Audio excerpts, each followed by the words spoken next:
Hello दोस्तों, आप लोग कैसे हैं। तो दोस्तों आज हम लोग करेंगे सीटेट का एसएसटी एनसीईआरटी बुक का, ठीक है ना। 6 क्लास का, कौन सा क्लास का? 6 क्लास का। ये टॉपिक कौन है? तो ये है कब और कहाँ और कैसे, ठीक है ना। देखिए दोस्तों, जब तक एनसीईआरटी अच्छा से अगर नहीं पढ़ेंगे तो क्वेश्चन हल करने में प्रॉब्लम हो सकती है। इसीलिए हम लोग सोच रहे हैं कि पूरा एनसीईआरटी बुक को ही कंप्लीट कर देंगे। तो चलिए आज शुरू करते हैं, ठीक है ना।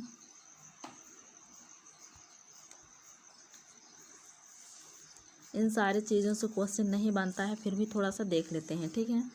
ये रसीदा का सवाल है कि रसीदा बैठी अखबार पढ़ रही थी। अचानक उसकी निगाह एक सुर्खी पर पड़ी। 100 साल पहले वह सोचने लगी कि यह कोई कैसे जान सकता है कि इतने वर्षों पहले क्या हुआ था। क्या बोल रही है कि इतना वर्षों पहले क्या हुआ था, कैसे जान सकते हैं। किसका सवाल है? तो रसीदा का सवाल है। नेक्स्ट है, कैसे पता लगाएं यह जानने के लिए कि कल क्या हुआ था। तुम रेडियो सुन सकते हो, टेलीविज़न देख सकते हो या फिर अखबार पढ़ सकते हो। तो पुराने सालों को पता लगाने के लिए कल क्या हुआ था उससे तो पूछ लेंगे, लेकिन पुराने सालों को पता लगाने के लिए किसी से पूछेंगे तो उन्हें पता नहीं है, नहीं बता पाएंगे। जैसे कल 10 दिन 5 दिन पहले की बात को अगर पूछा जाए तो रेडियो सुन करके किसी ने बता भी देंगे, लेकिन सालों पहले का वो नहीं बता पाएंगे। साथ ही यह जानने के लिए कि पिछले साल क्या हुआ था, तुम किसी ऐसे व्यक्ति से बात कर सकते हैं। हाँ, ये भी हो सकता है उससे जिससे उस समय की स्मृति हो, लेकिन बहुत पहले क्या हुआ था यह कैसे जाना जाता है। तो यह कैसे जाना जाता है? तो दोस्तों ये कैसे जाना जाता है? ये तो अतीत के बारे में हम क्या जानते हैं, तो बहुत पहले होता है उसे हम लोग अतीत कहते हैं, यानी इतिहास कहते हैं, ठीक है ना। अतीत के बारे में बहुत कुछ जाना जा सकता है, जैसे लोग क्या खाते थे, क्या कैसे कपड़े पहनते थे, किस तरह के घरों में रहते थे। हम आखेटकों, शिकारियों, पशुपालकों, कृषकों, शासकों, व्यापारियों, पुरोहितों, शिल्पकारों, कलाकारों, संगीतकारों या फिर वैज्ञानिकों के जीवन के बारे में जानकारियाँ हासिल कर सकते हैं। यही नहीं, हम यह भी पता कर सकते हैं कि उस समय बच्चे कौन से खेल खेलते थे और क्या है, कौन सी कहानियाँ सुन सकते थे, कौन से नाटक देखा करते थे या फिर कौन कौन से गीत गाते थे। मतलब सब कुछ जान सकते हैं, पर कैसे जान सकते हैं। नेक्स्ट है, लोग कहाँ रहते थे। लोग कहाँ रहते थे? नर्मदा नदी पता लगाओ, या ना लोग कहाँ रहते थे। तो पहले नर्मदा नदी के पास रहते थे। कई लाख वर्ष पहले से लोग इस नदी के तट पर रह रहे थे। किस नदी के तट पर? तो ये नर्मदा नदी के तट पर रह रहे थे। यहाँ रहने वाले आरंभिक लोगों में से कुछ कुशल संग्राहक थे जो आसपास के जंगलों की विशाल संपदा से परिचित थे। क्या थे? संग्राहक थे जो विशाल क्या थे, जंगलों से संपदा से परिचित थे। अपने भोजन के लिए वे जड़ों, फलों तथा जंगल के अन्य उत्पादों का यहीं से संग्रह किया करते थे। वे जानवरों का आखेटक शिकार भी करते थे। इसका क्या था? ये संग्राहक थे, ठीक है ना। ये जानवरों को शिकार भी करते थे। और पहले कहाँ रहते थे लोग? तो नर्मदा नदी के तट पर रहना स्टार्ट किए थे, और फिर ये कहाँ, तो अन्य उत्पादों का ही ये संग्रह किया करते थे। जैसे हो गया जड़, हो गया फलों, हो गया जंगल के अन्य उत्पाद है, ठीक है ना। भोजन के लिए ये लोग करते थे। अब क्या है, उत्तर पश्चिम के सुलेमान और कृथर पहाड़ियों का पता लगाएं। यानी इसी क्षेत्र में कुछ ऐसे स्थान हैं जहां लगभग 8,000 वर्ष पूर्व स्त्री पुरुष ने सबसे पहले गेहूं तथा जौ जैसी फसलों को उपजाना आरंभ किया। कहाँ पर? तो सुलेमान की उत्तर पश्चिम की सुलेमान और कृथर पहाड़ियों, ठीक है ना। और ये कौन सा इलाका है, तो आप लोग देख रहे हैं कि थोड़ा सा इधर मैप में ये इलाका है, ठीक है। ये कृथर हो गया, ये पहाड़ियाँ हो गया, ये इलाका में, ठीक है ना। सबसे पहले गेहूं तथा जौ जैसी फसलों को उपजाना आरंभ किया। उन्होंने भेड़, बकरी, गाय, बैल जैसे पशुओं को पालतू बनाना शुरू किया। कैसा, तो बकरी हो गया, गाय, बैल, भैंस, ये पशु को क्या क्या पालतू बनाना शुरू किया। और लोग कहाँ, गांव में रहते थे। कहाँ रहते थे, गांव में रहते थे। याद रखिएगा, ये उत्तर पश्चिम की सुलेमान कृथर पहाड़ियों में पहले क्या थे, शहर नहीं था बल्कि गांव था। अगर डायरेक्ट इससे क्वेश्चन पूछ लिया जाता है। और इसमें कृथर जहाँ पर भी आ जाएगा सुलेमान और कृथर, वहाँ पर गांव, ठीक है ना, याद रखेंगे। फिर आया उत्तर पूर्व में गारो और मध्य भारत में विंध्य पहाड़ियों का पता लगाओ। ये कुछ अन्य ऐसे क्षेत्र थे जहाँ कृषक का विकास हुआ। कौन कौन क्षेत्र, ये उत्तर पूर्व में गारो तथा मध्य भारत में विंध्य पहाड़, जहाँ क्या हुआ, यहाँ पर कृषि का उत्पादक होने शुरू किए, कृषि का विकास हुआ। जहाँ सबसे पहले क्या हुआ, तो चावल का उपजाव किया गया। वे स्थान विंध्या के उत्तर में स्थित है। कहाँ है, तो विंध्या के उत्तर में स्थित है। जैसे कि आप लोग देख रहे हैं कहाँ पर विंध्या है दोस्तों, तो ये है मध्य भारत में है, ठीक है ना, ये विंध्या है। और विंध्या के उत्तर में क्या हुआ, चावल उपजाना शुरू हुआ, मतलब इस इलाका में। और फिर गारो हिल्स कहाँ है, तो यहाँ पर ही है, ठीक है ना, ये गारो हिल्स यहाँ पर ही है। नेक्स्ट है सिंधु तथा इसकी सहायक नदियों का पता लगाओ। अब यहाँ पर बोल रहे हैं सिंधु तथा सहायक नदियों का पता लगाएं, यानी सहायक नदियाँ उन्हें कहते हैं जो एक बड़ी नदी में मिल जाती है। लगभग 4700 वर्ष पूर्व इन्हीं नदियों के किनारे कुछ आरंभिक नगर फले फूले। हम लोग पहले क्या पढ़े कि वहाँ पर कृथर और पहाड़ियाँ, जहाँ पर सुलेमान कृथर था वहाँ पर ही गाँव बसे, गाँव फले फूले। अब यहाँ पर ही कहाँ, तो ये सिंधु तथा इसकी सहायक नदियों के बीच में के जगह में वो क्या हुआ, शहर बसे, ठीक है ना, क्या, नगर बसे, फले फूले। और गंगा व इसकी सहायक नदियों के किनारे तथा समुद्र तटवर्तीय इलाकों में नगरों का विकास हुआ। कहाँ हुआ, तो गंगा नदी के, ठीक है ना। तो एक मरतबा मैप पर नज़र डाल लेते हैं। जैसे कि यहाँ पर बोला गया, क्या बोला गया दोस्तों, ये सिंधु नदी के बोला गया, ठीक है ना। अब ये सिंधु नदी यहाँ पर इसका सहायक नदियों को पता लगाने के लिए बोला गया। तो इसका सहायक नदियाँ हो गया, ये सतलज नदी हो गया, उसके बाद फिर रावी नदी हो गया, चेनाब नदी हो गया, झेलम नदी हो गया, ठीक है ना। ये कहाँ से, इधर से आकर के सिंधु नदी आकर के ये डायरेक्टली कहाँ गिर रहे हैं, तो ये अरब सागर में गिर रहे हैं, ठीक है ना। और फिर ये गंगा नदी, यहाँ पर नगर का विकास हुआ, ठीक है। चलते हैं, नेक्स्ट क्या है दोस्तों, तो नेक्स्ट है गंगा तथा इसकी सहायक नदी सोन का पता लगाओ। गंगा के दक्षिण में इन नदियों के आसपास का क्षेत्र प्राचीन काल में मगध, वर्तमान में क्या है, बिहार नाम से जाना जाता है। मतलब प्राचीन काल में इसे मगध नाम से जाना जाता था और अभी बिहार नाम से जाना जाता है, ठीक है ना, नाम से जाना जाता है। इसके शासक बहुत शक्तिशाली थे और इन्होंने एक विशाल राज्य स्थापित किया था। देश के अन्य हिस्सों में भी ऐसे राज्यों की स्थापना की गई थी। दोस्तों यहाँ से डायरेक्टली क्वेश्चन पूछता है, ठीक है ना। अगर नोट्स अगर बना रहे हैं तो ऐसे ही कुछ चुन चुन करके बनाइएगा, वीडियो को पॉज करके, ठीक है ना।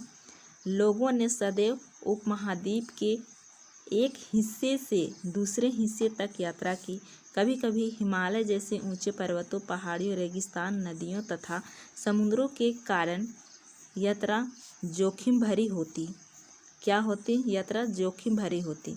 किस चीज़ के कारण, ये हिमालय, ऊंचे पर्वतें, पहाड़ियाँ और रेगिस्तान, नदियों और समुद्रों के कारण क्या होता था कि जोखिम भरी ये होता था। फिर भी ये यात्रा उनके लिए आरंभ नहीं था।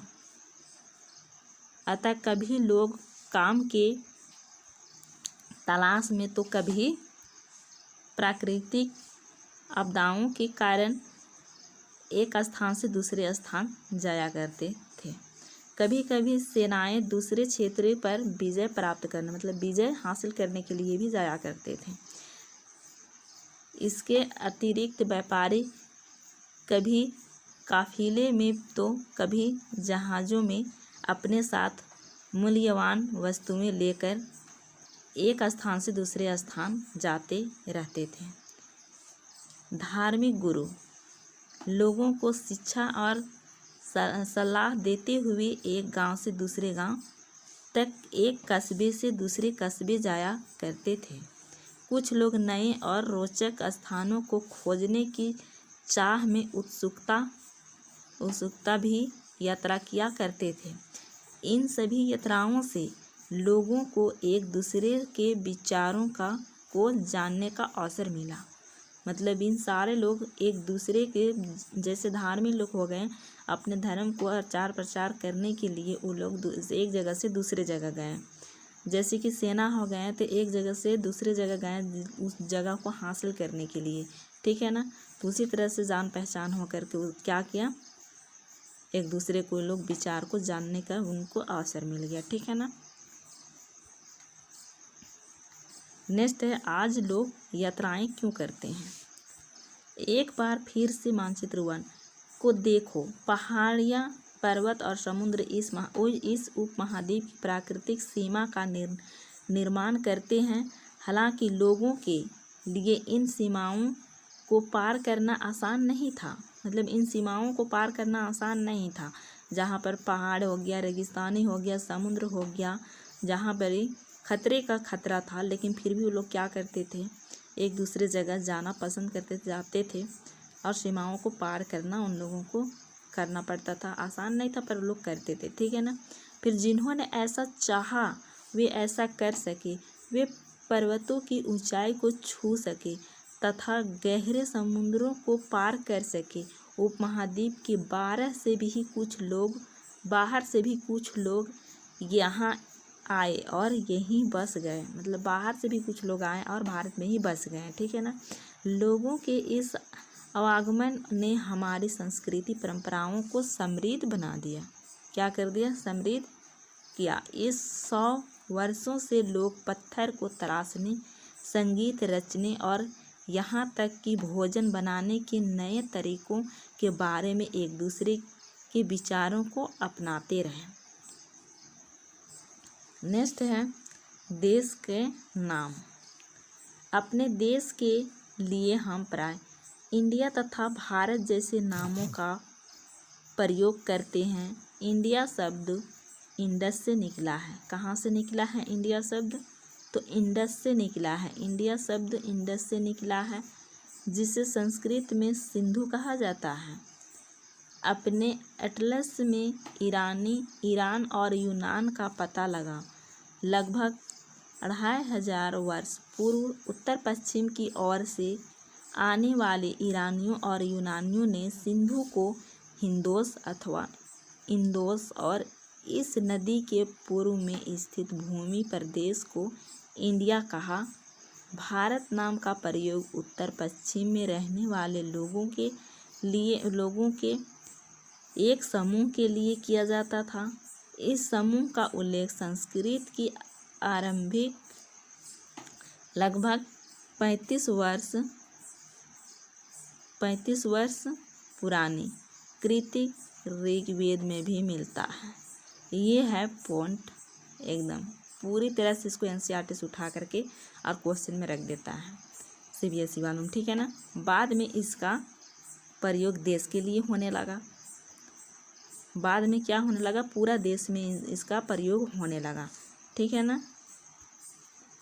नेक्स्ट है, अतीत के बारे में कैसे जानें। अतीत की जानकारी हम कई तरह से प्राप्त कर सकते हैं।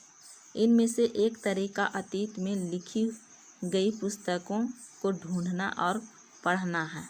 ये पुस्तकें हाथ से लिखी होने के कारण क्या कहलाते हैं, ये पांडुलिपि कहलाते हैं। अंग्रेजी में पांडुलिपि के लिए प्रयुक्त होने वाला मैन्युस्क्रिप्ट शब्द लैटिन शब्द मेनुस, जिसका अर्थ हाथ है, से निकला है। ये पांडुलिपियाँ प्राय ताड़पत्रों अथवा हिमालय क्षेत्र में उगने वाले भोज नामक पेड़ की छाल से विशेष तरीके से तैयार भोजपत्र पर लिखी मिलती है। यानी ये है ताड़ का पत्ता, ठीक है ना। और इसमें क्या है, ये लिखा हुआ हाथ से है, ठीक है। और इसे लिख करके और इसे छेद करके एक बुक बनाया जाता था और उस बुक से पढ़ा जाता था, इसीलिए इसका नाम क्या पड़ गया, तो पांडुलिपियाँ पड़ गया, ठीक है ना। और इस चीज़ को आप लोग ध्यान दीजिएगा, इस बार कितना बार ये क्वेश्चन इससे रिपीट हुआ है, ठीक है ना। अब यहाँ पर बोल रहा है कि भोजपत्र पर लिखी मिलती है, इससे 2 क्वेश्चन बनता है। एक तो हाथ से लिखा हुआ है तो उसको क्या बोला जाता है, तो इसे पांडुलिपियाँ बोला जाता है। और फिर भोजपत्र में लिखी हुई मिलती है, वो क्या चीज़ से मिलती है, तो भोज नामक पेड़ की छाल से, ये भोज नामक पेड़ की छाल से, ठीक है ना।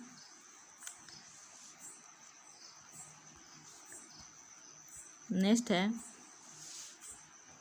इतने वर्ष में इनमें से कई पांडुलिपियों को कीड़ों ने खा लिया तथा कुछ नष्ट कर दी गई, फिर भी ऐसी कई पांडुलिपियाँ आज भी उपलब्ध हैं। मतलब अभी भी पांडुलिपियाँ उपलब्ध हैं। ये पांडुलिपियाँ मंदिरों और विहारों में प्राप्त होती है। कहाँ प्राप्त होती है, तो मंदिरों और विहारों में प्राप्त होती है। यहाँ से भी क्वेश्चन बनता है। उस पुस्तकों में धार्मिक मान्यताओं व व्यवहारों, राजाओं के जीवन, औषधियों तथा विज्ञान आदि सभी प्रकार के विषयों की चर्चा मिलती है। इनके अतिरिक्त हमारे यहाँ महाकाव्य, कविताएं तथा नाटक भी है।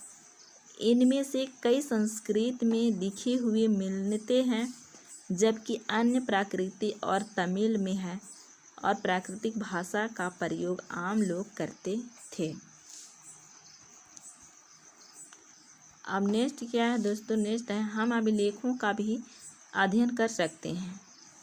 ऐसे लेख पत्थर अथवा धातु जैसे अपेक्षाकृत कठोर सतहों पर उत्कीर्ण किए गए मिलते हैं। जैसे कि यहाँ पर देख रहे हैं, ये पत्थर है, इसमें क्या है, इसमें दिखाई दे रहा है ना कि लिखा हुआ है। कभी कभी शासक अथवा अन्य लोग अपने आदेशों को इस तरह उत्कीर्ण करवाते थे ताकि लोग उन्हें देख सके, पढ़ सके तथा उनका पालन कर सके। कुछ अन्य प्रकार के अभिलेख भी मिलते हैं, जिनमें राजाओं तथा रानियों, हासित ये का है साहित्य, अन्य स्त्री पुरुषों ने भी अपने कार्यों के विवरण उत्कीर्ण करवाए हैं। उदाहरण के लिए प्रशासक लड़ाइयों में अर्जित विजयों का लेखा जोखा रखा करते थे, ठीक है ना।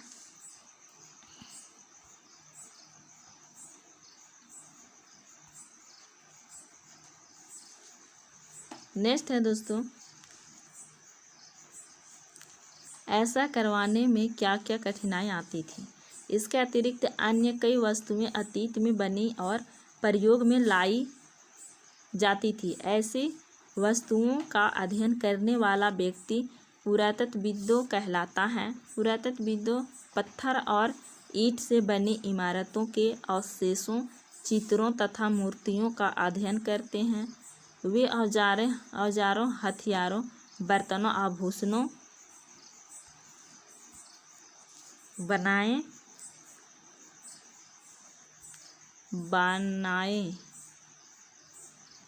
एक प्राचीन नगर से प्राप्त पत्र। इस तरह के पत्रों का प्रयोग 4700 वर्ष पूर्व होता था। दाएं एक पुराना चांदी का सिक्का। इस तरह के सिक्कों का प्रयोग लगभग 2500 वर्ष पूर्व होता था। हमारे द्वारा आज प्रयोग में आने वाले सिक्कों से यह सिक्का कैसे भिन्न है? तो चलिए देखते हैं, ठीक है।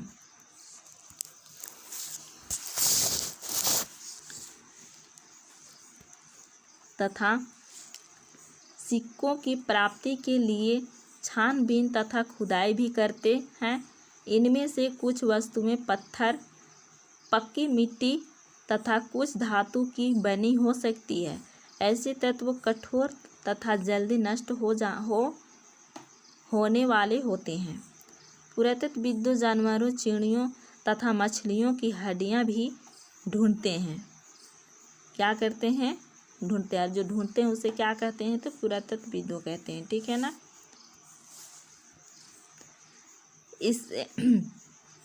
इससे इन्हें यह जानने में भी मदद मिलती है कि अतीत में लोग क्या खाते थे।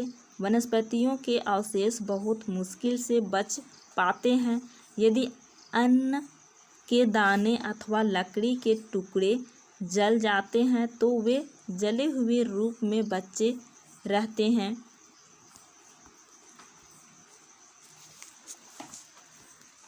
क्या पुरातत्वविदों को बहुधा कपड़ों के अवशेष मिलते होंगे?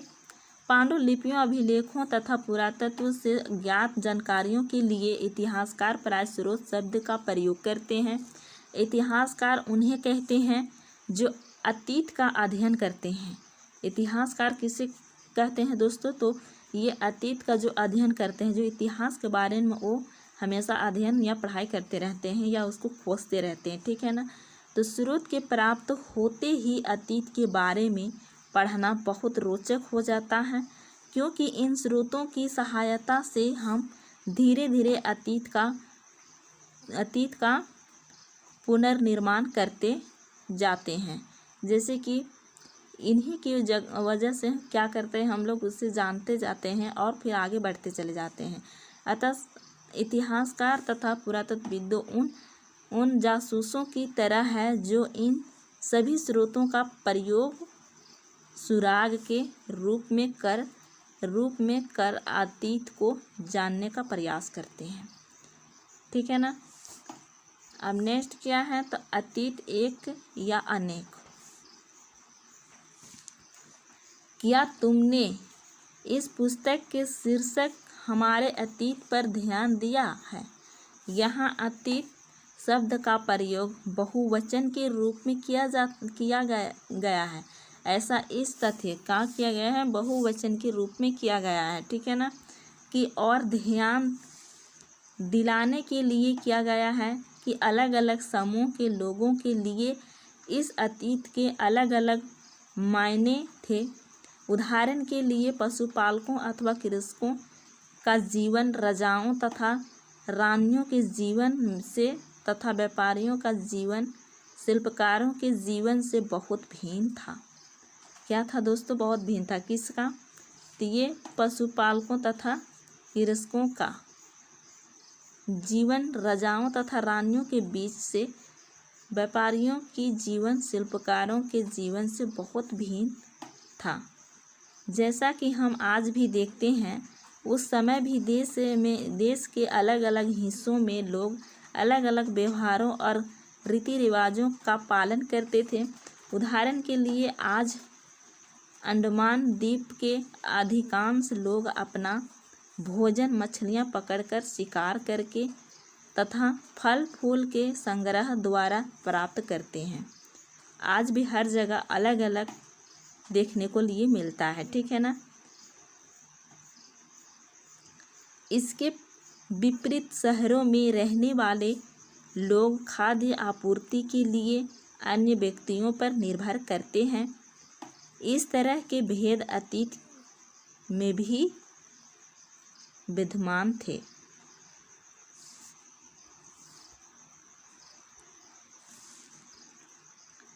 इसके अतिरिक्त एक अन्य तरह का भेद है। उस समय शासक अपनी विजयों का लेखा जोखा रखते थे। यही कारण है कि हम उन शासकों तथा उनके द्वारा लड़ी जाने वाली लड़ाइयों के बारे में काफ़ी कुछ जानते हैं, जबकि शिकारी, मछुआरे, संग्राहक, कृषक अथवा पशुपालक जैसे आम आदमी प्राय अपने कार्यों का लेखा जोखा नहीं रखते थे। पुरातत्व की सहायता से हमें उनके जीवन को जानने में मदद मिलती है। हालांकि अभी भी इनके बारे में बहुत कुछ जानना शेष है, मतलब बहुत कुछ जानना बाकी है। शेष का मतलब क्या हुआ? बहुत कुछ जानना अभी बाकी है। और पुरातत्वविदों को सहारे हम लोग क्या करते हैं, अभी बहुत सारे अतीत के बारे में हम लोग जान चुके हैं, ठीक है ना। नेक्स्ट है तिथियों का मतलब। अब तिथियों का क्या मतलब है दोस्तों, तो चलिए देखते हैं। अगर कोई तुमसे तिथि के विषय में पूछे तो तुम शायद उस दिन की तारीख, माह, वर्ष जैसे कि 2000 या इसी तरह का कोई और वर्ष बताओगी। वर्ष की यह गणना ईसाई धर्म प्रवर्तक ईसा मसीह के जन्म की तिथि से की जाती है। अतः 2000 वर्ष कहने का तात्पर्य ईसा मसीह के जन्म के 2000 वर्ष के बाद से है। ईसा मसीह के जन्म के पूर्व की सभी तिथियां ईसवी पूर्व ईसा से पहले के रूप में जानी जाती है। इस पुस्तक में माह 2000 को अपना आरंभिक बिंदु मानते हुए वर्तमान से पूर्व की तिथियों का उल्लेख करेंगे।